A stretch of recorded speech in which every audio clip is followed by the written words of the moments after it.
وَاسْتَبَقَ الْبَابِ, and they both raced to the door. Istabaqa, they both raced. Seen baqab. Sabaqa is to get ahead. Istabaqa is to race. Because in a race, what's going on? Both people are trying to get ahead of one another. So basically, when she called him, Yusuf a.s. said, no, and he wanted to get out of that situation, so he went towards the door. But as he raced to the door, she followed him. Can you imagine how difficult it must have been for Yusuf a.s.? He raced to the door and she followed him and she grabbed him and he still didn't stop. He still ran. And in that process, what happened? وَقَدَّتْ, and she tore قَمِيصَهُ, his shirt, مِن دُبُرٍ, from the back. Because she caught hold of him, he didn't stop there. He still ran. And when he ran, because she was holding his shirt, what happened? The shirt got ripped as he moved forward. وَقَدَّتْ قَمِيصَهُ مِن دُبُرٍ وَأَلْفَيَا, and they both found سَيِّدَهَا, her Sayyid, her master, meaning her husband, لَدَى الْبَابِ, near the door. They both found her husband by the door. He was right there. Al-Faya is from lam fa waw, and it is to find someone or something unexpectedly. You weren't looking for them, you just find them unexpectedly. She locked all the doors and made sure that nobody was home. And what happened? They both found her husband by the door.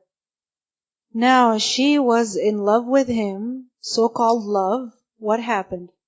قالت, she said, مَا جَزَاءُ, what should be the punishment of مَنْ أَرَادَ بِأَهْلِكَ سُوءًا, of the one who intends with your family evil?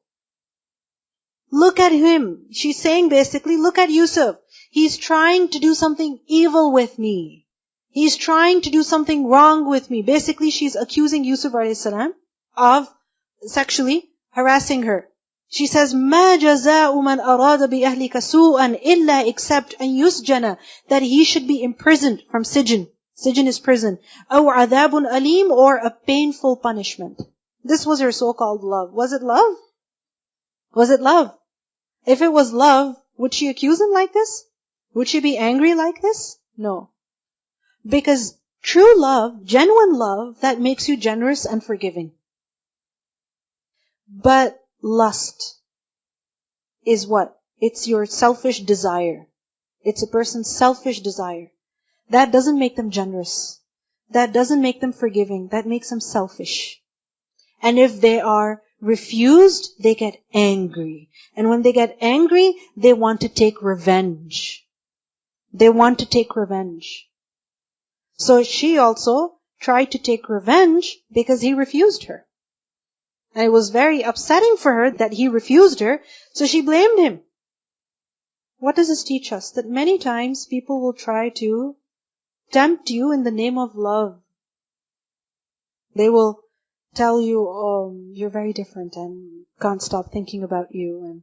And, like subtle messages here and there. And you're like, oh, I'm blushing. Oh, it's so awkward. Astaghfirullah. But, it happens. I'm sure you know what I'm talking about. You all go to school, university, work, and you come across people from whom you get this kind of awkward vibe. And you also hear such inappropriate words or messages, that are hidden or that are slipped through in different ways. People try to lure you in the name of love, but remember, it is their sexual lust. It is their sexual lust. They don't necessarily love you for the person you are. They just want to satisfy their own desire through you. Assalamu'alaikum. I remember once Yasir Khadi, he was addressing a group of ladies after one of the Al-Maghrib classes, and one sister had a question for him about somebody who was so interested in her but wanted to keep it such a secret. And mashallah, Yasir Khadi, he addressed all the ladies and he said, my sisters, men are like wolves, so be careful. Coming from a man kind of makes sense. I remember as children, I grew up in Pakistan, and there are a lot of flies over there. Okay, a lot of flies. Do you see flies over here these days? Okay, so multiply that by maybe 10 times in certain places in Pakistan, so a lot of flies. So whenever my mom would tell us, don't sit so close to a man, or, be careful about whom you shake hands with. We were young, little, but still she had to protect us, because over there, you interact with so many men, especially when they're in the house also as servants or as workers. We had very, very strict rules. Very strict rules. And we couldn't understand. And one day, she said, men are like flies. What does that mean? You know what flies do? They go where there's something to get. There's some food. They will just go, enjoy it, and move on. They will go, enjoy it, and move on. You want to protect yourself. You're not an object of enjoyment. That people come and they look at you, or they're talking to you, and they are touching you, and they are thinking about you in a filthy way. You don't want to be that object. Never. And you need to protect yourself. Just as you protect yourself from such creatures, you need to protect yourself from the looks of others also. How do you know when a guy does like you? Or has those kind of creepy feelings? Not creepy, but natural man feelings towards you. Any idea? Anyone would like to explain? Come on. I think it's quite obvious. When someone's trying to be extra talkative towards you, you know that you want to put your guard on. When they're asking you repeatedly for your phone number, all of a sudden they're following you on Twitter, and all of a sudden they're also on your Facebook, and they're liking everything that you write, there's got to be something going on. I guess it depends on the age group, but if they're at a reasonable age group, they would probably approach your dad or a wali. But it's not even just the age group. It could be men. It could be big men. It could be boys as young as 13, 14 even. Could be very young, could be old. You need to protect yourself. Inshallah, in Surah Al-Ahzab also we learn about what kind of distance to maintain. I'm sure you guys watch TV and you see how people talk to each other when they're interested. Don't you know? Don't you see that all the time? Don't you see that at school? Don't you see that at work? How someone's getting overly talkative and hyper and excited and very happy around someone, and as soon as they come in, they get super conscious. Come on. It's quite obvious. And why should it get to that stage anyway? Protect yourself from before. I was listening to this lecture by Sheikh Yusuf, and he was talking about, being able to, say no and, protect yourself. And he was talking about one of his teachers who was at this, really important meeting thing with the UN, and there were people from all over, and they had to go around and shake hands with the other people from other countries. And so at that time, he was really I don't know what to do, and he was there were women as well. So he was shaking, and then there was this one woman, and she was from Chechnya, and she was a Muslim woman. And at that time when he put his hand out, and she was like, no, I'm not going to. And at that time that was a shock for him, because he felt he couldn't do it, and this woman did. And so basically, you should be able to say no and protect yourself. I think one of the ways to protect yourself is kind of protect yourself by looking at the friends around you too, or the workers or employees, and how they react with guys and men and stuff like that. Because at my work, actually, last week, I had a very bad encounter with a couple of my girl colleagues, where they were two older men who we have meetings with, and they're oh, he's married, but he's mine. And I'm like, whoa, what? I was just shocked, and I'm okay, you just stay away from me, because I don't want your influence on me and stuff. That's very true. That you'll find people who are much older, but they're going out with people who are much younger than them. So it's not, the age difference doesn't really matter much. Think about the age difference between Yusuf a.s. and this woman. You have to protect yourself from every non-mahram man. Doesn't matter if they're your brother-in-law, doesn't matter if they're your cousin, you've grown up together. If they're your non-mahram, they're your non-mahram. They are human beings. They are weak. And it doesn't mean they're filthy. It just means they're human beings. It's natural for them. Come on, if you're hungry and there's food in front of you, are you not going to look at it again and again? Aren't you going to look at it again and again? You are going to, because you want it. So, as people grow older, in addition to desire for food, they also have other desires. And if there's an opportunity, they want to fulfill it. So, you have to protect yourself. And we see that Yusuf alayhi salam, he ran. He got out of that situation. And this is something we need to do also. If you feel uncomfortable somewhere, you get that sense that this is not going right, get out of that situation. Go away. Walk out of it. Delete that person's contact. Block them on, Facebook, whatever. Do something. Get away from them. Let your parents know. Your maybe sibling. Get their help. Your mother's help. Your father's help. Trust them and they will protect you. But it's very important that you don't get trapped by other people in the name of their love towards you. No, it's a trap. I mean, think about it. If Yusuf a.s. actually responded, na'udhu billah, then what would happen? Think about what kind of a life he'd be living. A double life. First of all, a slave, and then not having this kind of freedom, and that abuse, that blackmail. If you don't do this, we'll let the secret out. I'll tell other people about it. You better listen to me. Because this is what people do. They abuse others in the name of love and trap them in the sin. So just run. Refuse from the very beginning. Refuse from the very beginning. So Yusuf a.s., he ran. She ran after him. They both found the man, the husband, at the door. She accused him. And Yusuf a.s., what did he do? He didn't stand silent. He defended himself. Qala, he said, Hiya she rawadatni an nafsi. She is the one who sought to seduce me. I didn't do this. She tried to seduce me. وَالشَّهِدَ شَاهِدٌ مِّنْ أَهْلِهَا.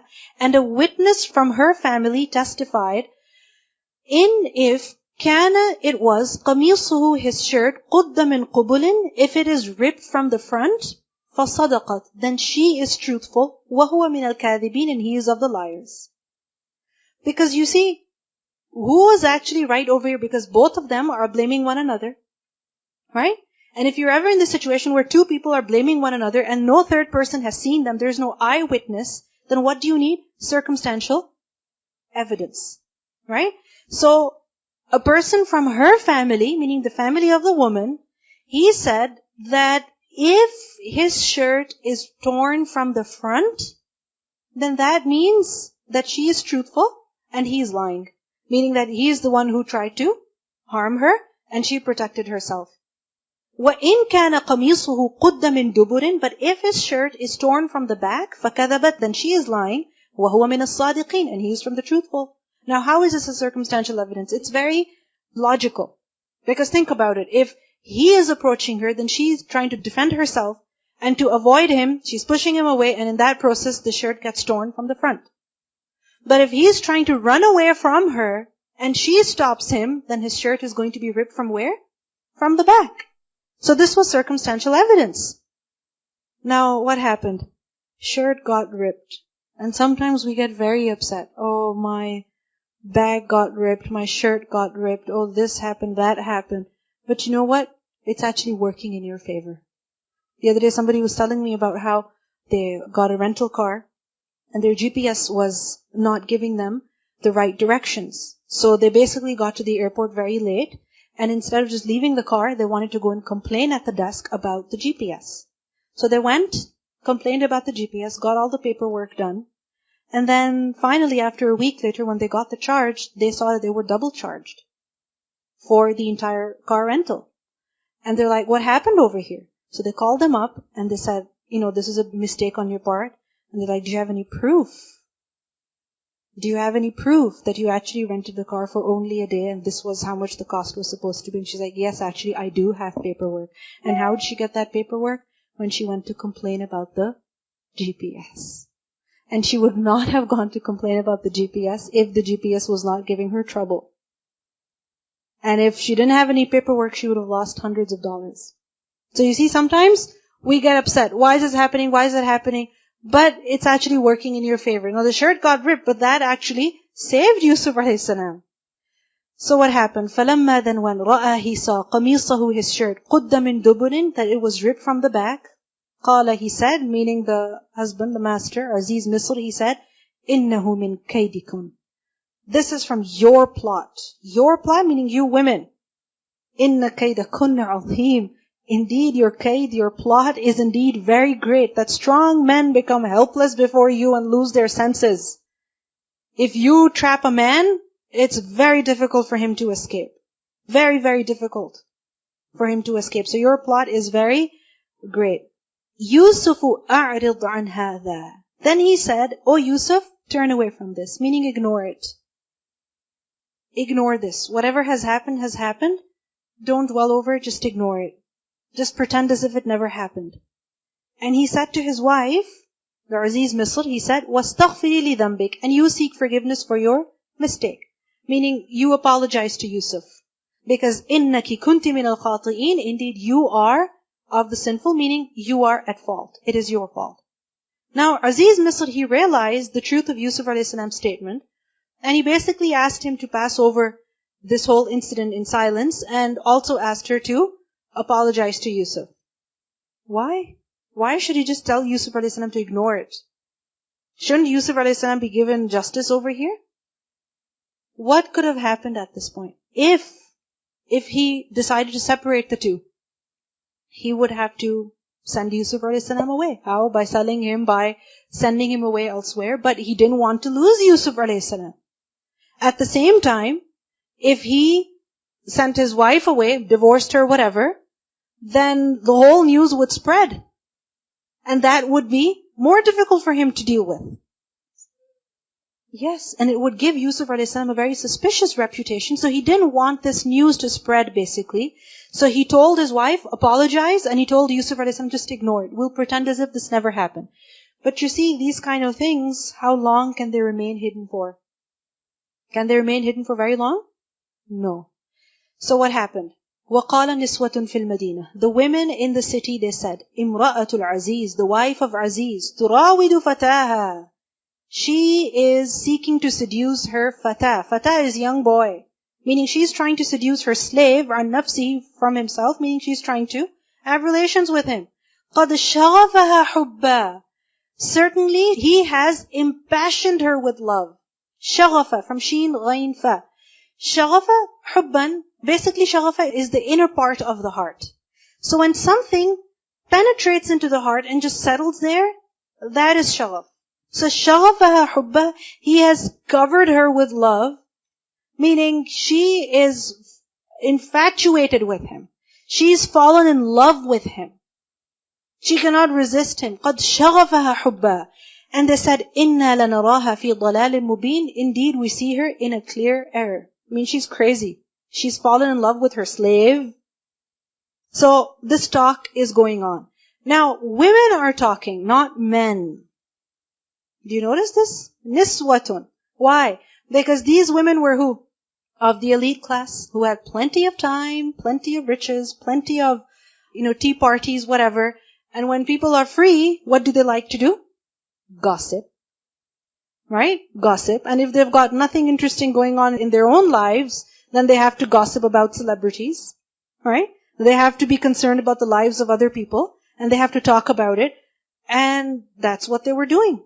And many times this is what we're interested about. I mean, think about the typical conversations that girls have. I think she's got a crush on him. I think he likes me. I think he likes her. This is what young people are talking about. And has it ever happened with you that some girls, they're just obsessed with boys, talking about boys? From like grade 6 onwards, or maybe grade 4 even. They're so conscious about who they're sitting next to, and who they're talking to. And the guys, they're just playing their football, or they're just playing their basketball. And the girls are going on and and talking about them, and dreaming about them, and getting excited over their name even. These conversations don't befit decent girls. Really, they don't. They don't. You know one thing that can help you? Always, whenever such feelings come, or people ask you, so do you like anybody? And if 4 of your friends, they're talking about guys whom they like, and you feel like the odd one who doesn't have feelings for any guy, then you have to make something up just to fit in. How you protect yourself in these situations, always think about it. What kind of a husband do I want? What kind of a husband do I want? When I do get married, inshallah, what kind of a husband do I want? Someone who's had affairs with other girls? Would you like that? Honestly, tell me. Would you like a guy who's had like 3 girlfriends? Would you like that? Or even 1? Even if he's got a beard and he goes to the masjid, and sometimes he gives a khutbah also at the school. And would you ever like that? That he used to like someone, and he was actually, talking to her also and everything. Would you like such a person for yourself? Tell me, honestly. Or you don't care? You don't care? Or do you care? Do you care or you don't care? Do you? Tell me. Answer. Your mom is not watching you. You're facing me. Okay? So, what kind of a guy would you like for yourself? Someone who's pure. So you keep yourself pure for your husband too. Alright? Keep yourself pure. Because you get who you are. You get what you are. Because al-khabisat lil-khabisin wat-tayyibun lil-tayyibat. Impure women are for impure men, and pure men are for pure women. Pure go together, impure go together. So if you want a pure person, you better keep yourself pure also. Obviously, if someone has done something in ignorance, that is different, because tawbah eradicates what was before. But once a person knows, then they better protect themselves. فَلَمَّا سَمِعَتْ بِمَكْرِهِنَّ. Now when she, the wife of Aziz, when she heard about their makr, their plot. Why is this called a plot? This gossip. Why is it called a plot? Why were they gossiping? Why were they saying that, she's fallen in love with him and she's just crazy to do that? Why were they talking about this? Because they wanted to see who this Yusuf is. Who is this guy? What does he look like? What's so special about him? And many times this happens, that people will talk about others just to get more information out. So when she heard about their plot, she made a plot also. أَرْسَلَتْ إِلَيْهِنَّ. She sent for them, meaning she invited them. وَأَعْتَدَتْ لَهُنَّ مُتَّكَأً. And she prepared for them a muttaka. What is muttaka? Muttaka is from waw kaf hamza, which means to recline. And muttaka is a banquet. A gathering of couches where everybody's sitting, relaxing, sipping on tea, having fun, having casual conversations, chilling basically. So she prepared a muttaka for them. And وَآتَتْ, she gave كُلَّ وَاحِدَةٍ مِّنْهُنْ, every single one of those women, she gave them sikinan, a knife. She handed each woman a knife. And obviously a knife because they needed to cut something, and this shows that back then, thousands of years ago, people used knives. Right? So if you're using a knife and a fork to eat, okay, nice, but don't think you're like really, really cool. So she gave each one of them a knife. وَقَالَتْ, and then she said, أُخْرُجْ عَلَيْهِنْ, come out on them. She had him come out before all those women. فَلَمَّا رَأَيْنَهُ, then when they saw him, أَكْبَرْنَهُ, they greatly admired him. Akbarna is to find something great, to be in awe of something. They were like, wow. They're like, wow. They were just shocked when they saw Yusuf alayhi salam. Because Yusuf alayhi salam, he was extremely good looking. Extremely good looking. So they were shocked by his beauty, by his looks. But at the same time, his personality was also that shone through. That was very attractive. Because it's not just the looks that are beautiful, it's also the person, who they are, that you can see through the eyes that attract you. So akbarnahu. And in that shock, their knives, they just slipped, وَقَطَّعْنَا أَيْدِيَهُنَّ, and they all cut their hands. Not that they cut all their fingers, but that the knife just slipped from their hand. And it's like when you're cutting something and all of a sudden you get startled, you don't realize where your hand is going. And they cut their hands. وَقُلْنَا, and they said, حَاشَ لِلَّهِ, perfect is Allah. Ma hadha bashara. This is not a man. In hadha illa malakun kareem. This has got to be a noble angel. He's not a human being, he's an angel. Now, hasha lillah, this is basically an expression which means perfect is Allah. Allah is perfect. Why did they say this? Because they were amazed at the beauty of Yusuf alayhi salam. The Prophet ﷺ said about Yusuf alayhi salam that he was given half of all beauty. He was given half of all beauty. Think about all the beautiful, gorgeous people that you've ever seen in your life. Yusuf a.s. was more beautiful than them. He was given half of all beauty. قالت, she said, now she addressed her friends and she said, فَذَلِكُنْ, so that is, الَّذِي, that which, لُمْتُنَّنِي فِيهِ, you were blaming me about. You're saying I'm crazy? You're crazy. You cut your hands when you saw him. And you blame me? I live with this guy and you think I'm not going to be attracted towards him?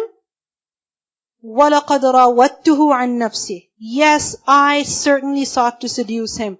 فَاسْتَعْصَمْ. But he firmly refused. Isti'asam is to guard oneself, to resist a temptation. He refused. وَلَئِن لَمْ يَفْعَلْ مَا أَمُرُهُ. And if he does not do what I tell him, لَيُسْجَنَنَّ. He's going to be imprisoned.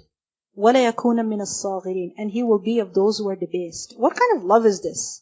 This is selfish. She just wants to use him. And Yusuf a.s., he's protecting himself by refusing her.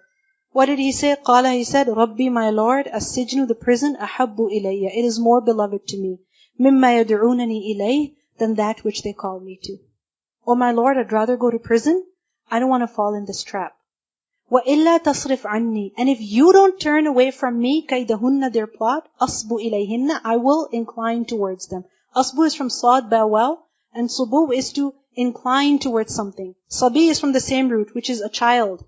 And a child is someone whom everyone is inclined towards. He said, I will incline towards them. I'm weak. I'm a human being. How long can I protect myself? How long can I fight? وَأَكُمْ مِنَ الْجَاهِلِينَ, and I will be of those who are ignorant. Ya Allah, you protect me. Because now the fitna had multiplied. Before it was one woman, now it was all the women who were after him. Just think about it. All the women were after him. Think about the pressure. He's all alone. He's got no family to go to. In an ocean, he's basically surviving on his own. But he's afraid of his Lord and he says, Ya Allah, I'd rather go to prison. So, فَاسْتَجَابَ لَهُ رَبُّهُ, his Lord responded to him, فَصَرَفَ عَنْهُ كَيْدَهُنْ, and he removed from him their plot. إِنَّهُ هُوَ السَّمِيعُ الْعَلِيمُ, indeed he's hearing and knowing. He protected him. How? That he sent him to prison. Allah subhanahu wa ta'ala saved him from the plot of those women. How? By sending him to prison. That ثُمَّ بَدَا لَهُمْ, then it became apparent to them. Who? The people. So for example, Aziz Misr, he understood. مِن بَعْدِ مَا رَأَوُا الْآيَاتِ, after they saw the signs, that لَا يَسْجُنُنَّهُ حَتَّى حِينَ, that they should put him in prison for a time. Because basically it became clear to Aziz and his men that Yusuf was innocent, and these women were not going to leave him. They were not going to leave him. So it was better for Yusuf to be away from them. And it was better for these women also to be away from Yusuf, that they should be separated, because how long could Yusuf fight? So they realized that it was better to put Yusuf a.s. in prison, where he's separated from these women, nobody can see him, and after some time, after a heen, when he comes out, hopefully the women should be over this phase. Was it Yusuf a.s.'s fault? No. But he was still suffering. And it happens. It's not your fault. But you suffer because of other people. Because of them.